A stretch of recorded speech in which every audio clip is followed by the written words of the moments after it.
सुंदर वन जंगल में कालू नाम का कौआ अपनी पत्नी के साथ रहता था। उनकी शादी को 12 साल हो गए थे पर उनको कोई संतान नहीं थी।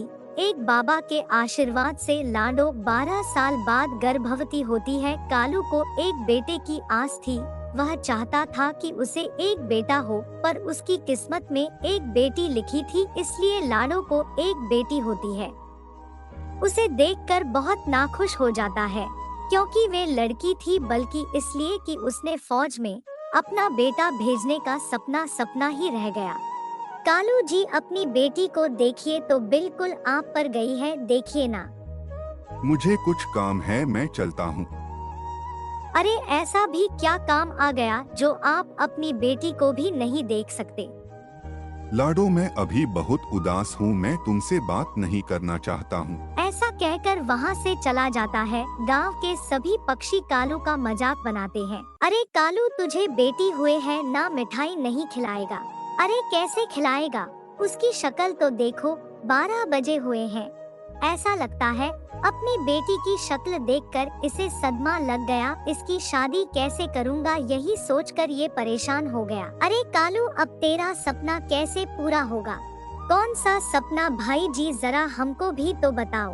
अरे कालू जब जवान था तो फौज में भर्ती होना चाहता था, पर इसके हाथ में लगी चोट के कारण इसे निकाल दिया था।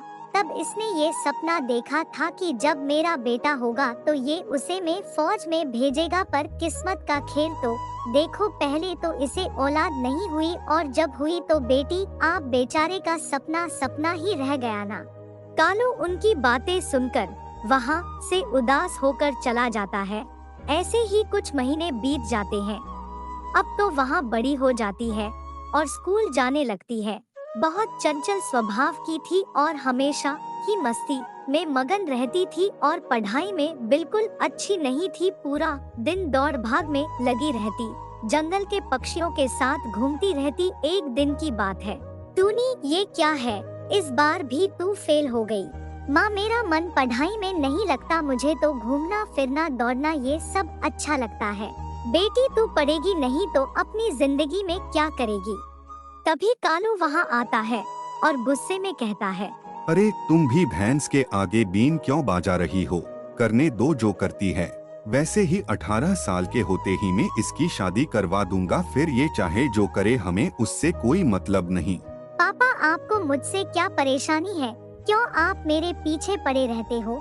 आप कभी प्यार से मुझसे पूछते भी नहीं कि बेटी कोई परेशानी तो नहीं? पता नहीं मैंने ऐसा क्या कर दिया जिस कारण आप मुझसे हमेशा गुस्सा रहते हैं।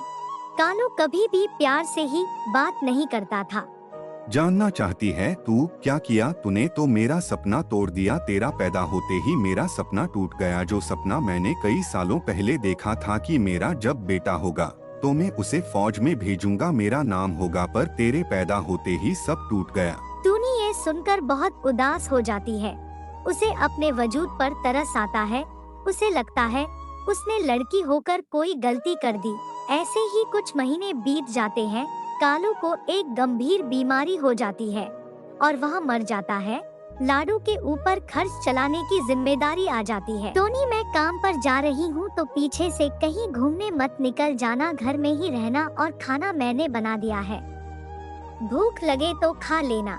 टुनी चिड़िया अपनी खिड़की पर बैठ जाती है और बाहर देखने लगती तो देखती है कि दूसरे मुल्क के पंछी हमारे जंगल में घुस आया है। यह देखकर टुनी चिड़िया चुपके से एक पेड़ पर बैठकर देखने लगता है तो देखता है कि आतंकवादी पंछी मिसाइल बिछा रहे थे और बोल रहे थे, कालू, आज जब 15 अगस्त के दिन झंडा फहराने सभी पंछी आएंगे तो हम इस मिसाइल को ब्लास्ट करेंगे, जिससे सारे सिपाही पंछी मर जाएंगे और यह जंगल हमारा हो जाएगा। यह सब सुनने के बाद टुनी घर चला जाता है और सुबह उठकर उस जगह पर जाता है जहां पर सारे पंछी झंडा फहराने का प्रोग्राम बनाया था। टोनी पंछी के सेना के पास जाकर मिसाइल के बारे में बताता है। कल मैं जब खिड़की पर बैठा था तो देखा कि दूसरे मुल्क के पंछी यहाँ पर मिसाइल लगा रहे थे और बोल रहे थे कि कल सारे पंछी के सिपाही मारे जाएंगे और यह जंगल हमारा हो जाएगा। टोनी का बात सुनकर अफसर सैनिक बोलता है, अरे राजू, देखना, आतंकवादियों ने कहा मिसाइल छुपाया है। यह देखकर अफसर सैनिक टोनी से कहता है कि आज तुमने सारे पंछी सिपाहियों का जान बचाई है, तुम इस अवसर पर क्या लेना चाहोगी?